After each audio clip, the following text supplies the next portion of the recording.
All right, we are live. Woohoo! We did it! First hurdle over. All right. I don't. Oh, no, there's no one there yet. Okay. I got really excited for a second. That's just the comment bar popping up. They'll be there. I'm really excited to use these battle facts today. I'll use them a lot more. So did you forget it? Okay. There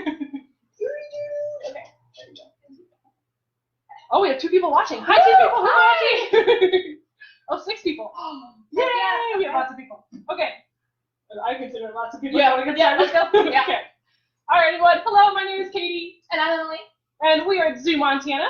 And if you haven't seen this place before, we are in the basement. And it's really exciting. We are actually shooting from our distance learning studio.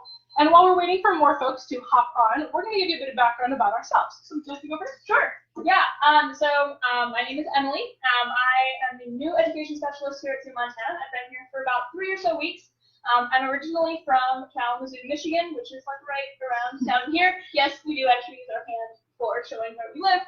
And I went to school at Michigan State University, got a degree in zoology. My background is primarily in carnivores. I love spider things. They are my favorite. If you tune in to our Mammal Mondays posts, later there will be plenty of posts about them. I promise you that. They're super cool critters, and I'm really excited to start my job here at ZooMontana and learn more about the flora and fauna that this state's got. Yeah, awesome. So I'm Katie. You've probably seen me on and off here at the zoo. I've been working at the zoo for, gosh, like almost 2.5 years now. I was a zookeeper in the barn for a little while, and then I started working as one of the educators. We have a team of 2 here, so we do a lot of work with just 2 people, but all of ZooMontana is very good at working as a team together. I went to University of Wyoming, go Pokes, down in Wyoming in Laramie, and I studied, I'm awake today, I studied biology with environment and natural resources, so learning about how all of the parts of biology interact, because it's my favorite thing. And I've been really lucky to go across the country to different jobs, working in different places, and now I'm here at ZooMontana, and we're going to teach you about some animals today. Woo! We're excited if you didn't know. Now, as you can see, these things up here, these things are called biofacts. They're biological artifacts. Some of them are plastic. I think all of our skulls today are plastic replicas. The shell is very real, and so is this awesome snake skin here from one of our large snakes, although it's not the whole thing, obviously. But biofacts are really useful, and we have a huge collection of them for teaching, because a lot of animals, unlike the ones here you're going to meet today, don't like to be touched or shouldn't be approached. As you guys probably know, you shouldn't approach a bear in the wild or a bison, whether you're in the wild or at the zoo. So we have things like bison skulls or bison fur, so people can interact with them, learn from them, but still stay a safe distance, and maybe not stress out an animal that could hurt them as well. So that is what these things here are today. As it says in our little title there, we are going to be showing you a turtle, which is what these 2 are about.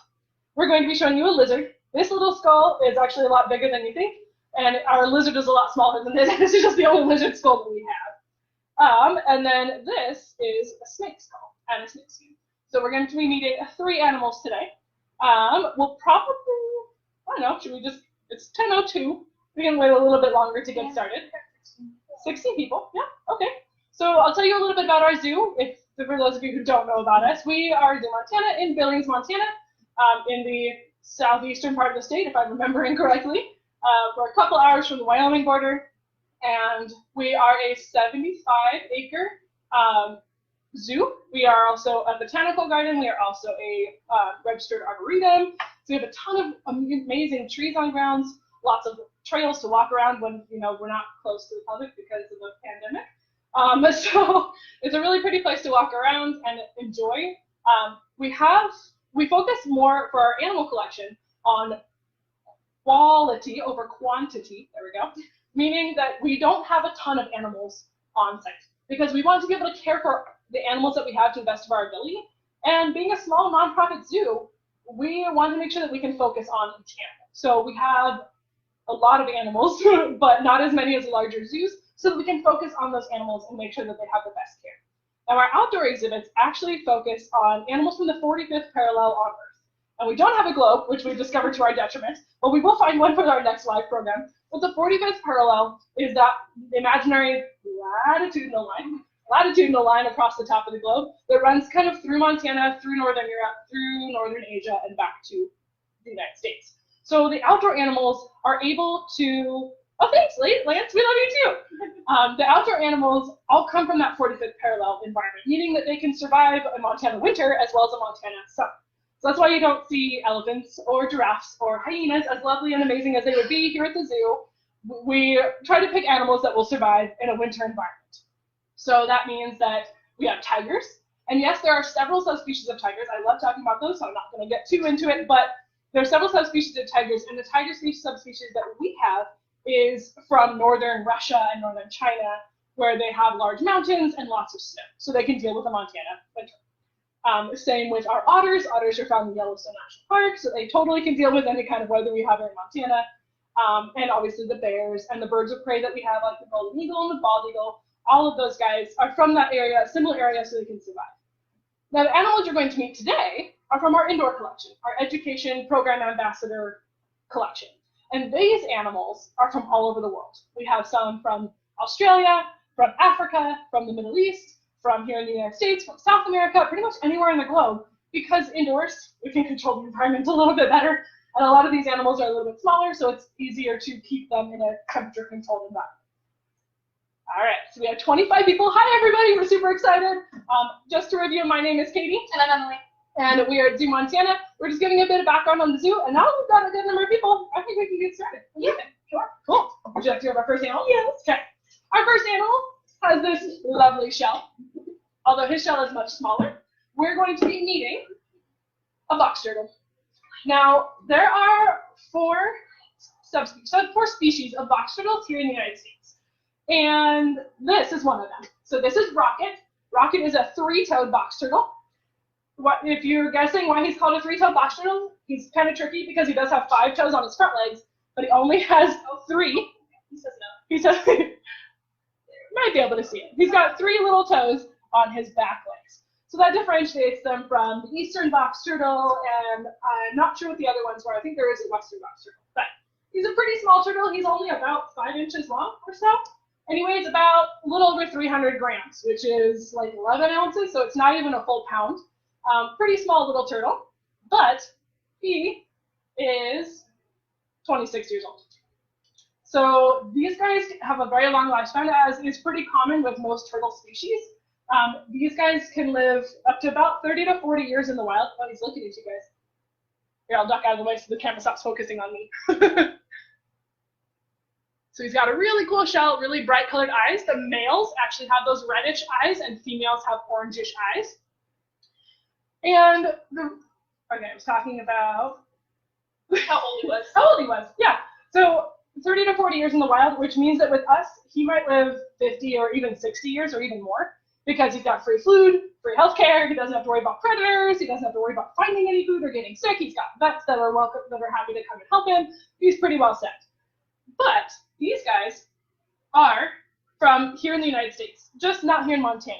In Montana, we actually only have 3 species of native turtles. We have the soft-shelled tortoise. I always want to call it the pancake tortoise because it looks like a pancake. It's very small, but it's called a soft-shelled turtle. We have a painted turtle, and we actually have a snapping turtle. So I'm going to reach under you here. Yes, I'm here. So this skull is from a common snapping turtle, which I think is the species we actually have here in Montana. And they have some pretty impressive jaws.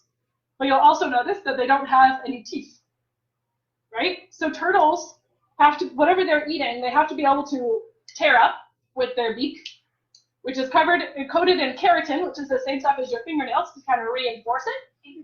And your hair, thank you, yes. But they don't have any teeth, so it's bone covered with keratin to chop things up. Now, turtles, there's so many different species of turtles, and some of them are only herbivorous, meaning they only eat plants. Some are only carnivorous, meaning they only eat other animals, and some are omnivorous. In fact, I think a good majority of them are omnivorous, including our friend Rocket right here. So these guys live in the southeast United States, so down in the Carolinas and in Georgia, and they eat anything they can catch and anything they can fit in their mouth. So they don't go swimming very often. We'll talk about turtles and tortoises in a minute. He is a turtle, not a tortoise. He can swim, he's just not very good at it. But these turtles will eat plants like weeds and leaves and fruits if we give it to them. They will also eat bugs. Here at the zoo, they occasionally get crickets, or they'll get superworms, a little larval stage of a beetle.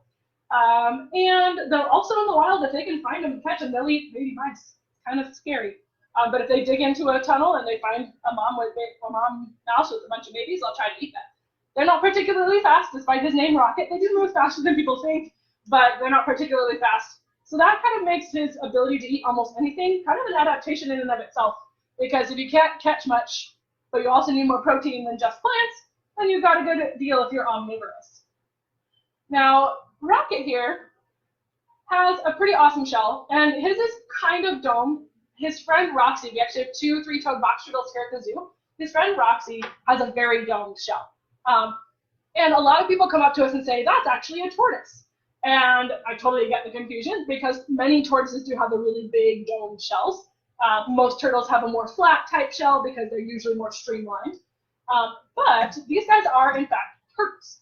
Now, there's a few differences between turtles and tortoises. One of the main differences is just that one of them can swim and one of them can't.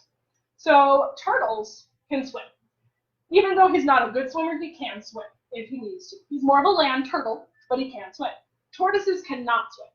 No matter where they live, no matter how big or small they are, unless they're a tiny little baby that can maybe float on top, they can't swim. Another big deal is that this is more of a many or most, many tortoises or most tortoises are herbivorous, meaning they eat plants, and many or most turtles are carnivorous or omnivorous. So there's a little bit of a diet difference there. And finally, their feet are a little bit different. So Rocket's feet, as you guys have seen a couple times, he's got little claws on the end that help him dig into the dirt. Sometimes, if you think of like a sea turtle that has the flippers, so turtles have flippers or they have claws that can help them either swim or dig into the dirt.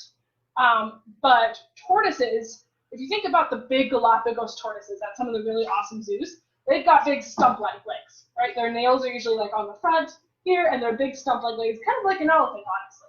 And that's because they spend their time on land. They don't need to be able to swim with their feet. So that's the main difference between turtles and tortoises.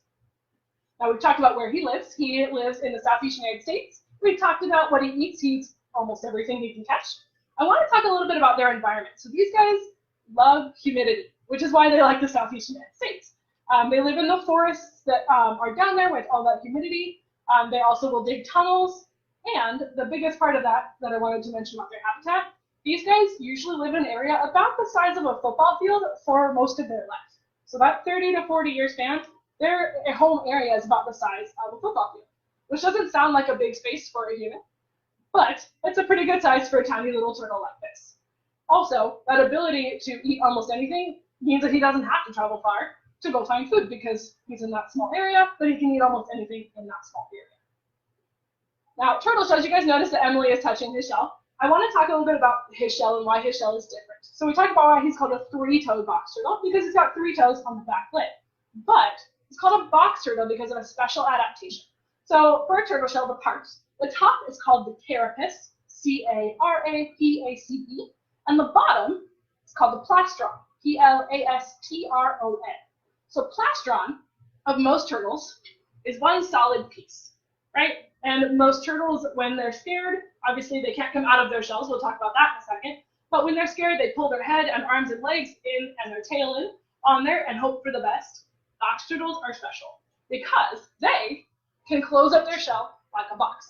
So Emily's going to show you that little hinge right there in the center that looks like a dark line.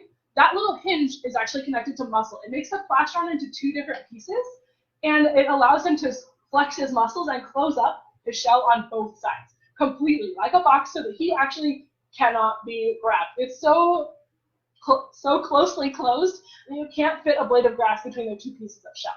So that is how these guys protect themselves. All right. Any other things you want to add about box turtles? Are these guys common pets? Ooh, yes. Turtles are actually really common pets, and in particular, 3-toed box turtles are because of their small size. A lot of people also they think a turtle sounds like a really cool pet, and then they don't do the research and they just get a turtle, which is actually why we have Rocket here. So Rocket was found by one of our colleagues at the SCC. She found him and our other turtle wandering in a driveway. So they've been someone's pet who'd been let out, maybe. Not quite sure. We don't quite know that for sure. But that's the biggest thing about having any kind of pet, even a cat or a dog, is to do your research. Because even if you get a cat and you really like them and you know a lot about them, you may not know exactly what that particular cat needs or a dog. But in particular, that really applies to reptiles. Because a lot of people think, oh yeah, snake or lizard or turtle sounds really cool, but they don't have the right kind of information for taking care of this animal. And what I mean by that is turtles need really specific lighting conditions, not just a heat lamp and not just a regular light, but they need specific UV light. And if they don't get that, then their shells actually will malform. This is a little bit harder to tell. He curves up on the back end of his shell. It's not really supposed to be like that. Maybe Emily can show you a little bit. The back part of his shell starts to curve up a little bit. And that's not really normal. So that could be just because the person who had them didn't realize that they needed this kind of lighting, so his shell kind of malformed.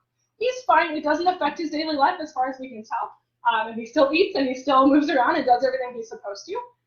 But it is something to consider when you want to get an animal that you're not as familiar with, or even that you are familiar with. Can he feel things through his shell? Like, can he feel me petting him right now? As far as we can tell, he can feel it. So you guys might have noticed on the back of his shell, there was a little bump. And on this shell, you can kind of see it a little bit better. This little ridge is actually the top of a turtle's spine. So turtles' spines, they're the only animal in the world that are like this. Their spines are actually fused to the inside of their shells. I'm going to see if I can get the right view. You can kind of see it a little bit in here. There's actually a spine in there, and the ribs connected to the upper part of the shell. So they can feel it. They have nerve endings, and in fact, this is just bone. But on here, he's got blood supply to the top layer of keratin, just like there's keratin on that beak. Their blood supply goes up to that shell, so they can feel it when they do that. That also is probably why you shouldn't knock on a turtle shell. Probably doesn't feel very great, and most of the time they're trying to get away when that happens.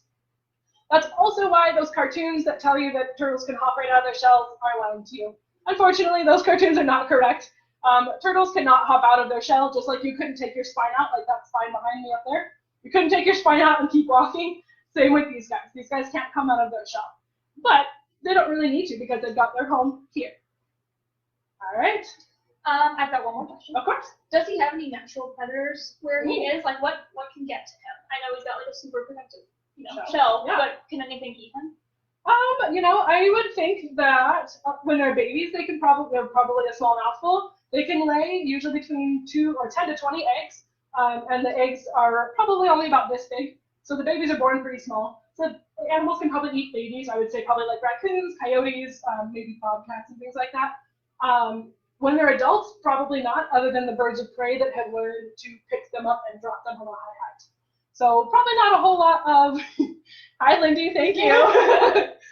Probably not a whole lot of animals can get to them once they're adults, but definitely when they're younger, they probably have a lot of predators.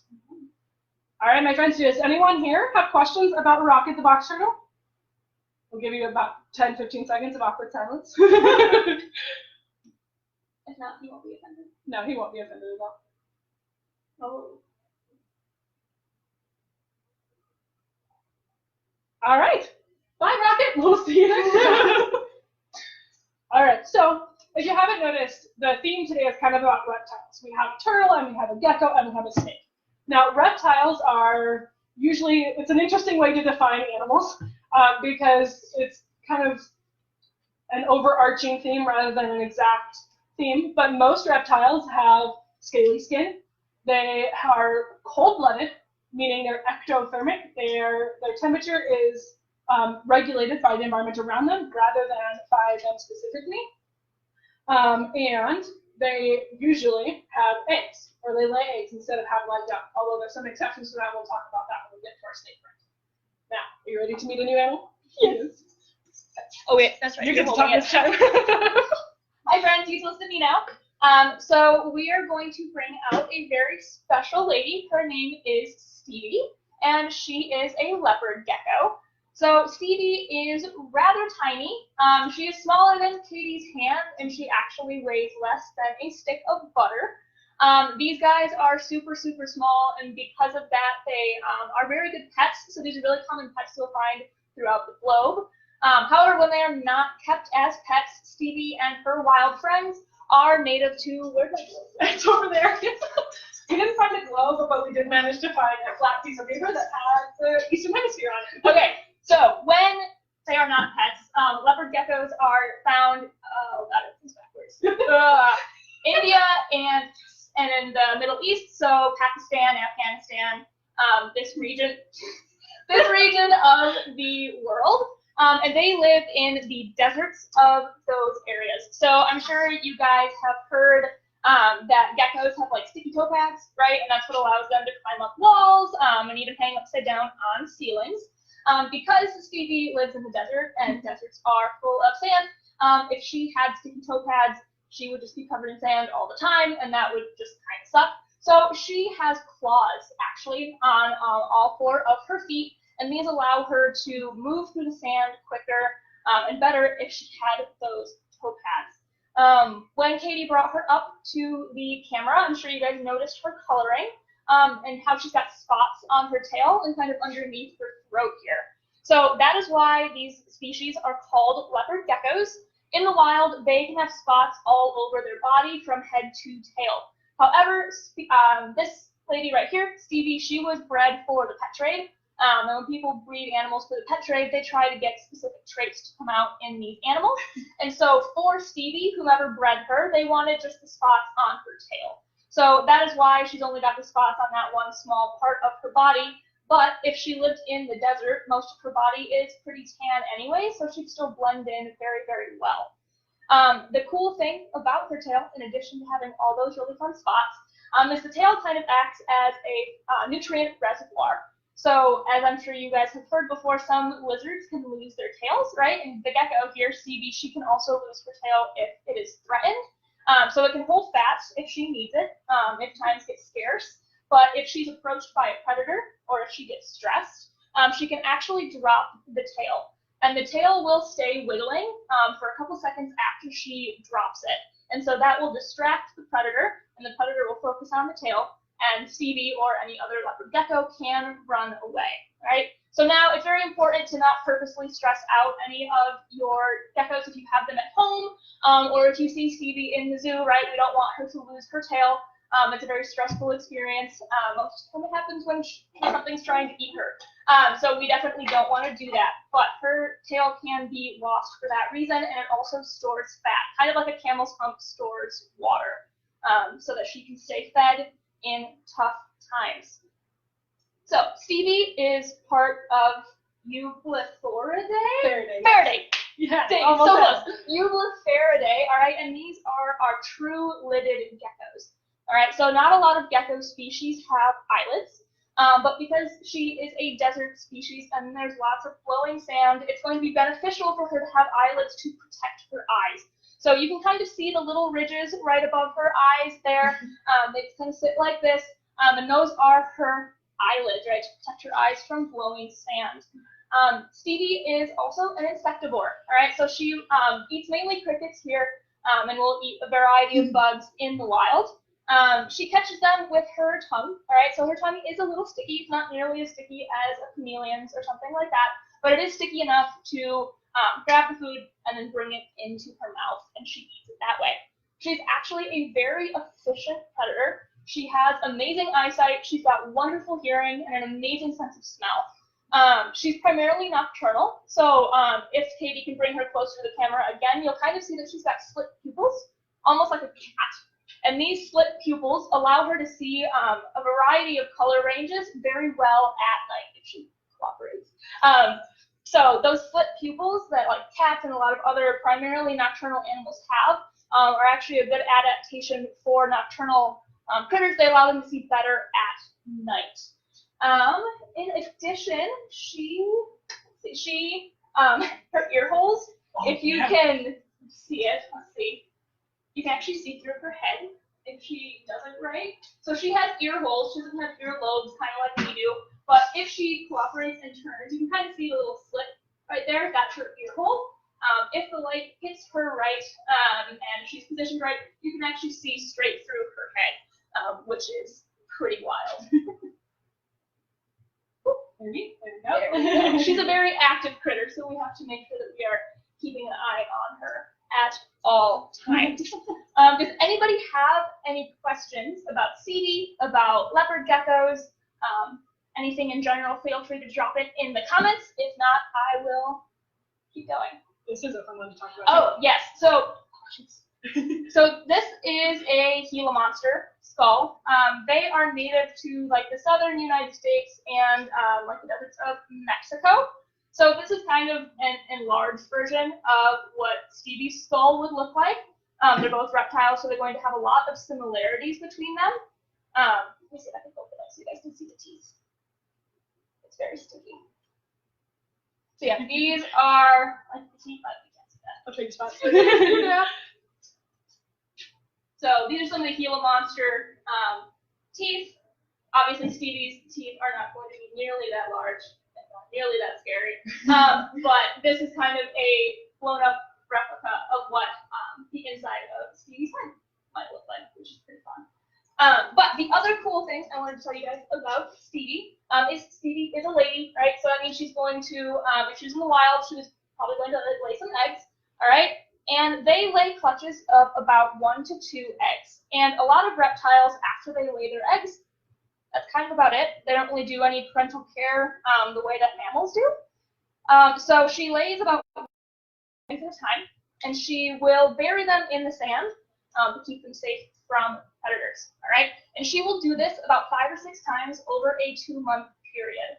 So laying 1 to 2 eggs every couple weeks during that time until all of her eggs are laid. After that, the eggs stay in the sand, and that's it. Stevie never comes back to her eggs to care for them again, and the baby geckos, when they hatch, they're really teeny tiny, and they're left to fend for themselves. They are pretty cool, so temperature actually determines the sex of the eggs, all right? So when temperatures are very high, you're going to get a lot of females, yes?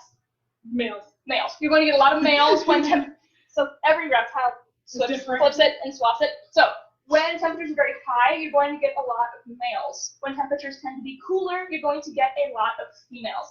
So the temperature of the sand in which the leopard gecko female lays the eggs will actually determine the sex of the critters in the eggs. That's not something that's predetermined before the eggs are laid.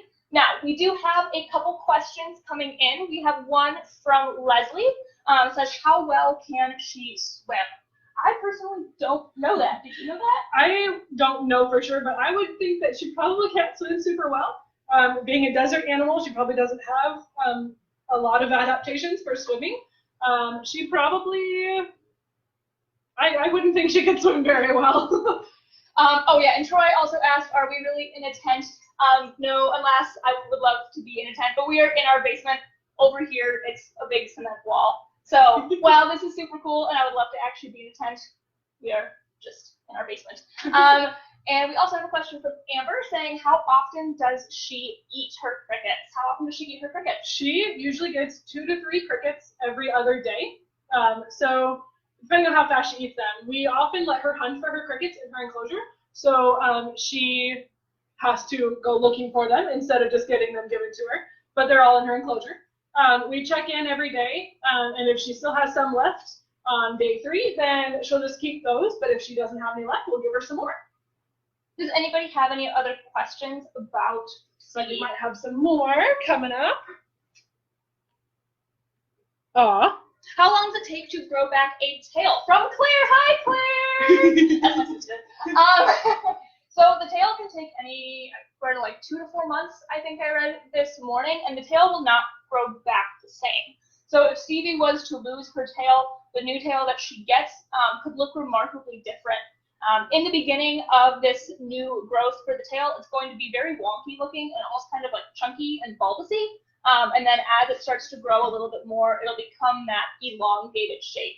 But it can take anywhere from 2 to 4 months for a leopard gecko to regrow its tail. So they only want to release it in like a last resort kind of situation, because you can imagine it takes a lot of energy to regrow essentially another appendage. And if you're in the desert, right, and you're in stressed times already, you've got to allocate your energy in clever ways so that you have all your resources and needs met. There we go. There we go. She's a very active lady. All right. Does anybody else have any questions about Stevie, about geckos, about us, anything?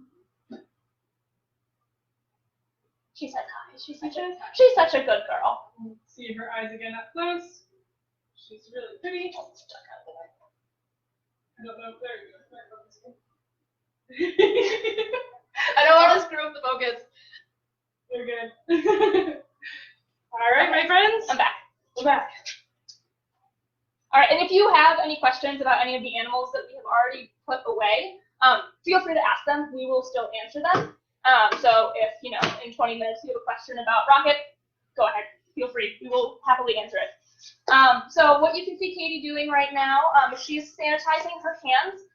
So between every animal encounter, it's very, very important that we sanitize our hands to stay clean, all right? So we are touching a variety of different animals in this live program right now, and we don't want to potentially transfer anything from one animal to another. So that's why it's very, very important to sanitize our hands before we handle anything. And I'm actually going to re-sanitize my hands before I get our next creature out, just because I've been touching things like the Gila monster skull and the snake skin. Sweet. Are you ready? Yes.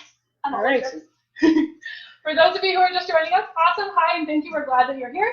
We have so far seen a turtle. We've met Rocket, the 3-toed box turtle, and Emily's in the background over there, making sure her hands are sanitized before she picks up our next animal. We have also met a leopard gecko. This is not the skull of a leopard gecko, but it is the skull of a Gila monster, one of the only venomous lizards in the world. But it is a similar type of skull as to what our leopard gecko would have. Another cool thing about reptiles is they have something called homodont dentition, which means if you have seen our Facebook post from a few weeks ago, I talked about this a little bit.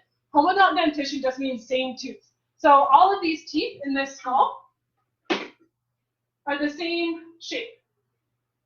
And if you think about it, your teeth are not all the same shape. You have incisors, you have canines, you have molars, premolars.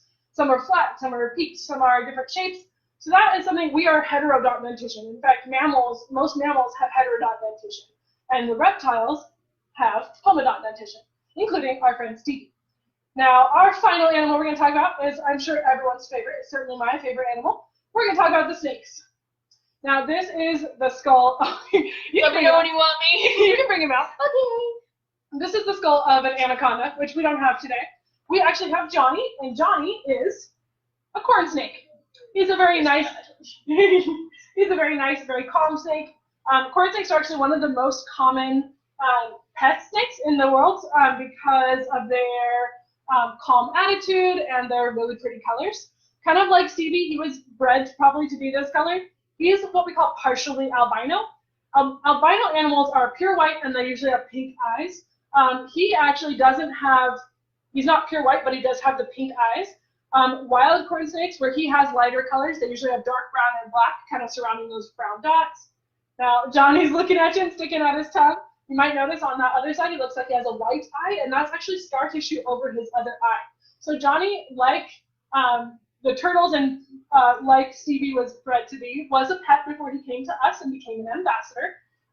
And the person who had him also had a pet cat who wanted to get to know the snake, and it didn't end well for the snake. So Johnny was brought to us by his previous owners so that he would have a safer place to live, and he actually became an awesome ambassador. He's been with us since 2011, so he's been with us for about 9 years. He's probably at least 10 or 12 years old. In the wild, they live about 15, so he probably will live up into his 20s or almost 30 years with us. He is a really awesome, very calm snake. He's wonderful. He's a very smooth snake. Now, corn snakes are also called red rat snakes. They are from the southeast United States, just like our friend Rocket, the box turtle. So in the southeast United States and across most of the United States, there's a lot of animals that are considered rat snakes, or snakes that are considered rat snakes, and there's a lot of variety in them. But these guys are really adorable. They're called corn snakes, as you can probably guess, not because they eat corn, but they do tend to live in cornfields where they're eating the mice that are trying to eat the corn. Also, a lot of the darker, the normal colored corn snakes, on their bellies, they have usually white and yellow and red and black and brown spots, kind of like the maize corn that's really pretty. So Johnny here is, I think he's a really pretty snake, but pretty much all corn snakes are really cool too. All right. Oh, thank you, Allison. Thank you, Allison. You're pretty amazing too. Now, I could talk about snakes all day, kind of like I could talk about tigers all day. I do love snakes a lot, so I'll kind of start a little bit with their senses. So snakes actually have pretty dang good eyesight. But if you think about it, if you're at ground level and everything else is taller than you, good eyesight's not going to be super useful. So instead, snakes use their tongue. And they have nostrils, but they don't smell with those nostrils. They're actually smelling with that tongue. Now you probably know snakes have forked tongues. They can be all sorts of different colors. It usually just depends on the different species. There's not any particular reason that we know of why they have different colored tongues. His tongue is a really cute little pink and tipped with almost white on the edge of his little forked tongue. And now he's hiding it. No, now you're hiding. You're perfect height. Oh, there we go. Boy, Jenna. Oh, excuse me. So Johnny, and all snakes actually, use that tongue to smell. And that sounds a little bit weird, but they do this because they have what's called a Jacobson's organ. Jacobson's organ is just this organ on the roof of their mouth, and it's not unique to snakes. Actually, if you've ever seen a cat make a funny face like this, and like suck in air that way, we just both made that face for you guys, I hope you appreciate it. When they suck in air that way, they're actually running it across their Jacobson's organ to be able to smell better. So a lot of animals actually do have this, not just snakes. So they stick out that tongue, they grab all the smells in the air, and then bring it back and touch it to that Jacobson's organ, and it tells their brain what they're smelling, where it is. The forked tongue is good for a couple different reasons. It can kind of tell what direction the smell is coming from, whether it's stronger on one side or the other. It also does something called increasing the surface area. So surface area is just the surface of which is being used to smell. So with a normal tongue, if they just didn't have a split tongue, they can only smell with the top surface and a little bit of the sides and maybe the bottom. But with a forked tongue, they can smell all the way around this side and all the way around this side and just have more area with which to gather smells with. So that is why they have such a good sense of smell. Now, Johnny here is not venomous. And in fact, there's a very small percentage of animals or snakes across the world that are venomous, and he's definitely not one of them. Here in Montana, we actually have about 12 species of snakes, and only one of them is venomous, the rattlesnake. But Johnny here is a constrictor. He's in the constrictor group, which means he squeezes his food until it's dead. Now, the common misconception is that, oh, hi, Ashley, and hi, Sammy. We're glad that you like snakes. We'll bring him up close to the camera again in a minute.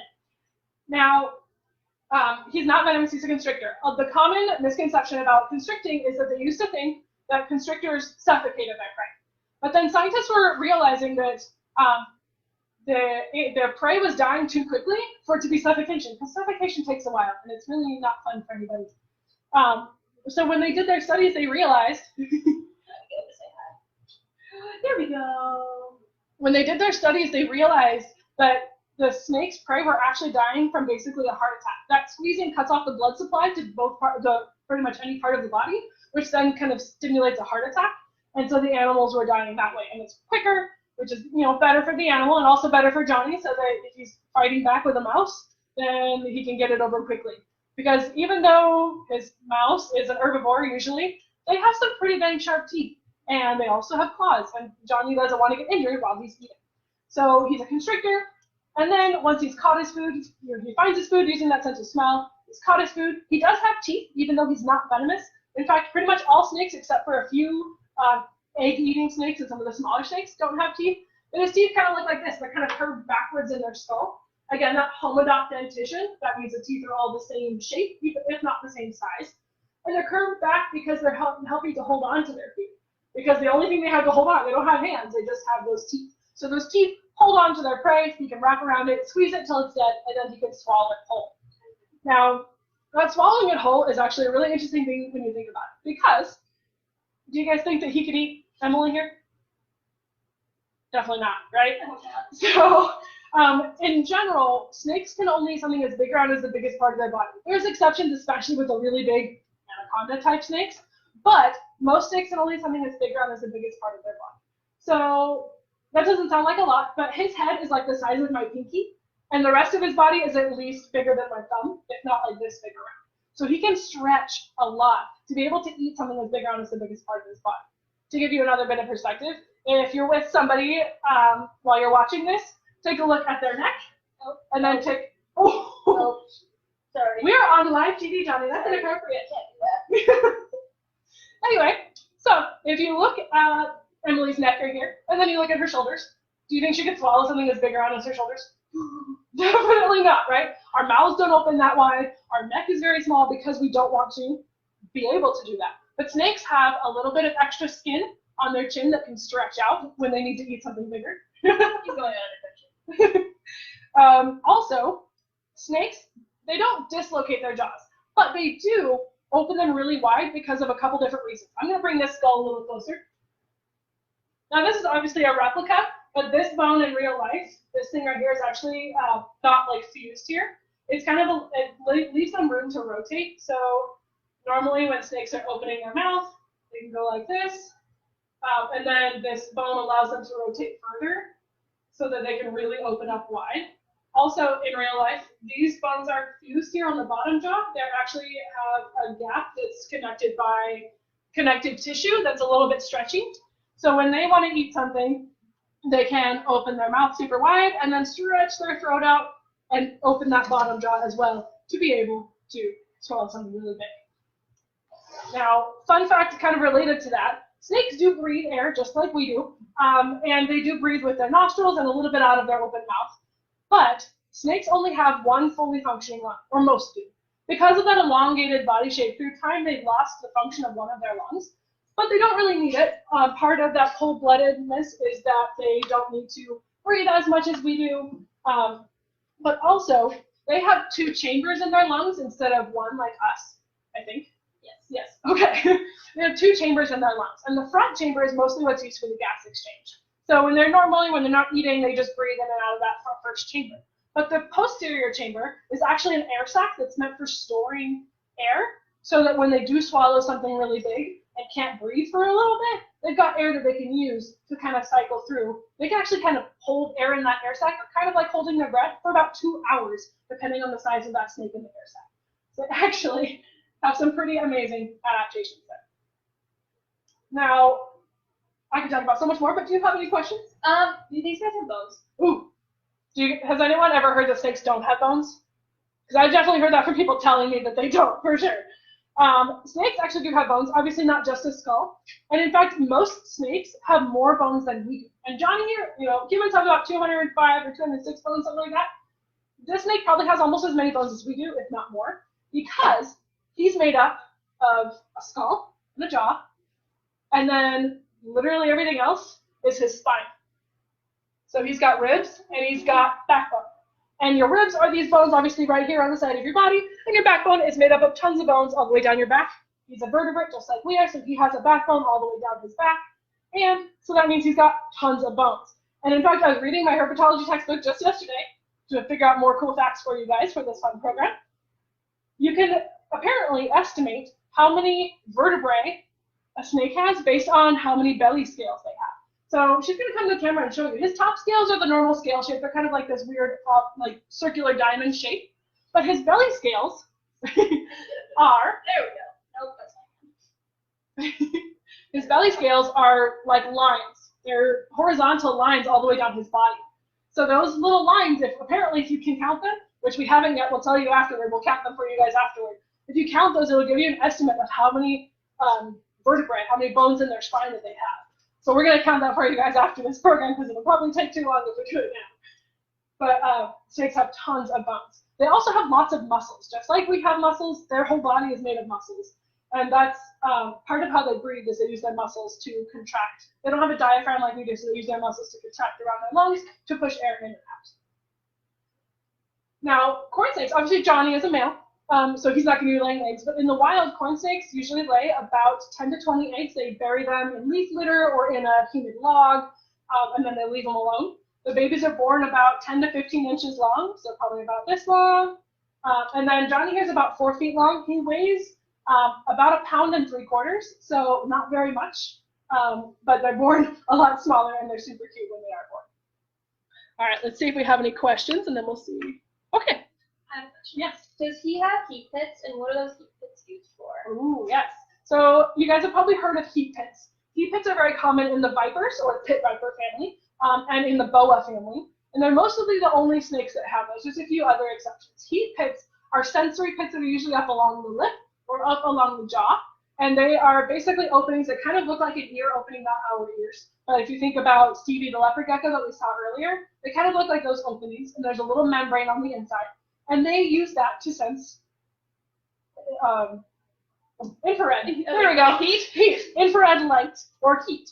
And they are super sensitive too, to like 1/10 of a degree of difference, or even less, 10% of a degree, I think, if I was reading in our textbook the other day. So they can sense heat very well. Johnny does not have heat pits, so he is using his sense of smell to find his food and not heat pits. Many of the snakes that have heat pits are actually nocturnal, meaning they come out at night. So the only snake that we actually have here at ZooMontana that has heat pits is Harry, the ball python. Thank you, the ball python. Harry the ball python. So he actually has heat pits along his upper lip. It's super cute, and that's how those guys are part of how they get sense their environment. Now we talked a little bit about Stevie with her eyes that are slit pupils because she's nocturnal, and that's actually a rule, a general rule with a lot of reptiles. So a lot of reptiles, if they have a slit pupil, it means they're more likely to be nocturnal. Johnny here has a round pupil just like we do, so he comes out during the day more often than he does at night. But a lot of people, it's a common myth that you can tell if a snake is venomous if they have a slit pupil. And not that you should be getting that close to a snake if you're unsure if it's venomous or not, but usually that slit pupil is just indicating that they're more likely to hunt or come out at night. Again, they're not restricted to coming out at night, they're not restricted to coming out during the day, but they're more likely if they have slit pupils to come out at night, because that's a better way of seeing things at night. If you want to look up something really cool, look up pictures of gecko eyes. Geckos have some really crazy eyes, and they usually have these weird slit pupils as well. Ooh, let's see if we have questions. Ooh, how long do corn snakes live, and how often do they reproduce? Thank you, Mom. I love you. So corn snakes typically live about 12 to 15 years in the wild, sometimes a little bit longer. They're a smaller snake, and in general, smaller snakes don't live as long as larger snakes, but that's kind of a rule that doesn't get followed very often in the snake world, at least. But yeah, about 10 to 15 years in the wild. And how often they reproduce? So most reptiles, it's not usually an age that they are able to reproduce by, it's usually how big they get. So I think with these guys, once they're about 2.5 to 3 feet long, or about 75% of their adult size, I think is when they can start to reproduce. Most of the time, these guys are only laying one clutch or one group of eggs in a year. So they'll usually mate, I think, in early spring, or they'll have mated the fall before. So some snakes can store that for later use, for reproductive use. And then they lay the eggs in the spring. They usually hatch out. I think their gestation is like 50 days. Oh, that was the gecko, I think. Yep, I just realized his tail is only in my armpit. Like, I thought I sweat, and I thought it was like a sweat bead dripping down, and it's just his tail. So, yeah, he's tucked up in there. He's all up in there. And I was like, what on earth is that? So, yeah, probably about once a year. They're native to here in the United States, and even in the southern United States, they have their version of winter. It's a little different from Montana winter, but it's still a cool off season. So in the tropics, some snakes might have multiple clutches in a year, but up here in the United States, they don't. All right, and then Leslie asked, how do you tell a male and female apart? Just from looking, you usually can't. In most snake species, the males are a little bit smaller than the females, because depending on the species as well, the females are carrying eggs or laying eggs, so they need a little bit more body space. But you can sometimes guess, make an educated guess based on the length of their tail. And I know their whole body seems like it would be a tail. Sorry, you can go ahead and take his tail out so we can show everybody. He's comfy cozy. Oh, you can see the way. So his tail's all the way over here in Emily's shirt. But, that's so creepy. Their tail length can sometimes give it, but honestly, snakes, and much like most of the reptiles and as well as birds, have a cloaca, which is a single hole for both eliminating things like pooping or peeing, and also for laying eggs. And on snakes, it's under the vent, which is a set of couple of scales under their tail.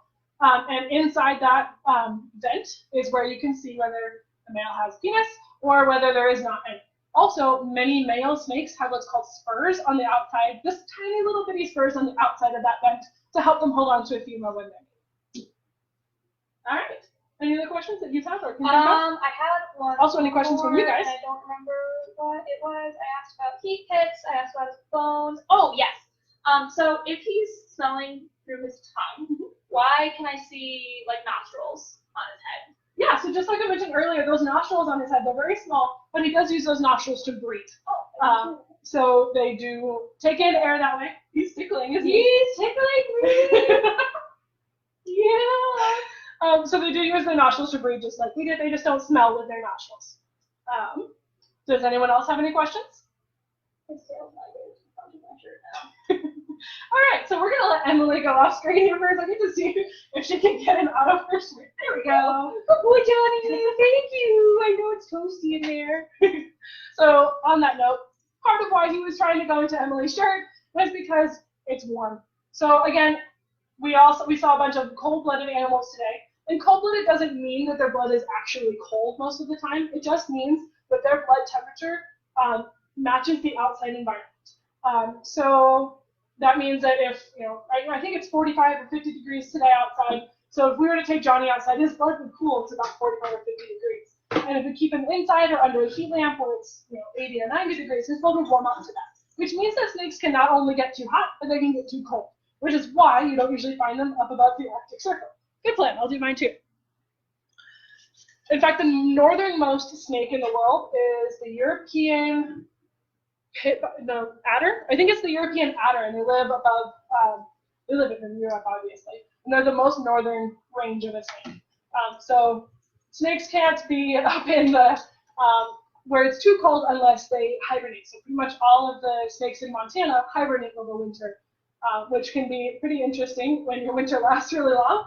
Or like this year when it's really mild, we probably will get snakes hatching out earlier than we expect because it's been really nice out, especially for the fact that it's not even April yet and it's going to be about 60 degrees today. All right, let's see if we have any other questions. I don't think we do. So we are going to hang out here for a little bit longer and see if any other questions come up. Fun fact about snake skin. Snakes almost always shed their skin in one piece. So they kind of have to slither out of it in one piece, and that's actually an indication of their health in captivity. If they don't shed in one piece, that means that they might need more humidity in their environment. Versus the leopard gecko that we saw earlier. Do you want to grab the leopard gecko out again? And I'll grab the turtle out again so those who joined us later can see. Geckos tend to, when they shed their skin, they actually shed it in chunks, and they usually eat their skin too, because hey, it's free nutrients. Now, this is Rocket the box turtle. If you missed us earlier, he's actually kind of showing off a little bit of what he's called a box turtle. He's not fully closed right now, but he's pretty dang well closed, and that's why they're called box turtles. It's because their ability to close that shell. So now he's getting more comfortable. He might peek his head out again. There he goes. He's nice and calm now. And then, of course, if you missed it earlier, this is Stevie. Where'd he go, Stevie? The leopard gecko. If you guys have questions about these guys, we're happy to answer them. Otherwise, we'll just kind of hang out, and I'll just say random facts that I remember about these guys. You say that she ate her skin? Yeah, she does eat her skin. Yeah. Let me see. No questions yet. Yeah, but you guys don't shed it all in one go like snakes do. You shed it in little bits. Oh yeah, so we didn't talk about turtles. Turtles do the same thing as the geckos do, in that they actually, the sex of their young is actually also determined by the temperature of the nest that they're in, except they're the opposite. Most turtles have, at colder temperatures, they have males, and at warmer temperatures, they have females. And like we said, it's the opposite with leopard geckos, in that when they have cold temperatures, it's females, and warm temperatures is males. And no one's quite sure why that happens. It's pretty common in turtles. It's common in crocodiles. Yes. It's common in some lizards. It's not common in snakes, as far as we can tell in the wild. Versus humans who have genetic sex determination. So basically, whether you have what chromosomes you have determine whether you're male or female. But these guys actually have they don't get the assigned chromosomes until they're at a certain temperature. All right. Anything else you want to talk about? I'm just trying to think of anything that I missed. I think we're good. All right, my friends, we are actually at about 55 minutes, which I'm pretty proud of us. We talked the whole time. Thank you guys so much for attending. We want to do this more often. We probably want to do it every Saturday at 10 a.m. So we'll try to let you know in advance which animal or which topic we're going to be talking about so you can send us questions. But you guys have been awesome about interacting with us, so thank you all so very much. I think at our top point we had like 32 people or 36 people. It's really awesome. So I'm really glad you guys came and watched us. We're really grateful that you guys are watching today. I know things are all really stressful, so we hope that these animals help ease some stress a little bit today. We hope you have a great rest of your day. Stay safe and just take care of yourselves. Keep watching our Facebook page. We're going to be posting 3 times a week minimum. We're posting on Mammal Mondays with Emily here. We're doing Wild Wednesdays with me. And then we'll be passing back and forth the fawn on Fridays. And then you'll see us here on Facebook Live on Saturdays. So thank you guys so much again for watching. And we'll go ahead and hang out in case there's any last minute questions. But you guys are welcome to go about your day. So thank you guys so much for attending, and we'll see you next time. Get an answer. It's getting warm down here. Yeah, it's warm down here. Toasty. All right. Yeah, I legit thought, I was like, wow, I'm really sweaty. Just the tail of the snake. Yeah, you were such a good girl, Stevie. Let's see if I'm gonna let him walk across. Okay. But I'm gonna switch spots with you in case he decides to run off the edge. Yeah. You're such a good lady. Nope. Oh, no. Can you come this way? He's like, I do what I want. So fun fact, some turtles have a neck that has to come straight back into their shell, and their body just kind of has room to make room for it. And some turtles turn their neck sideways and then pull their head in. It's really weird, but really cool. I think that the big example of that is like a snake neck turtle. You just want to say hi to your friend, don't you? You're like, oh my gosh. And Rocket just wants to go that way. He also wants to say hi. We'll come say hi again. It's animal enrichment. Say hi. Do the hands and forward. Oh, we might have another question. Oh, yes. Stevie. Want to read the question, Stevie? Aww. Good job, Emily. We miss you. Oh, I miss you guys too. Thanks, Mom. Give the kittens kisses for me.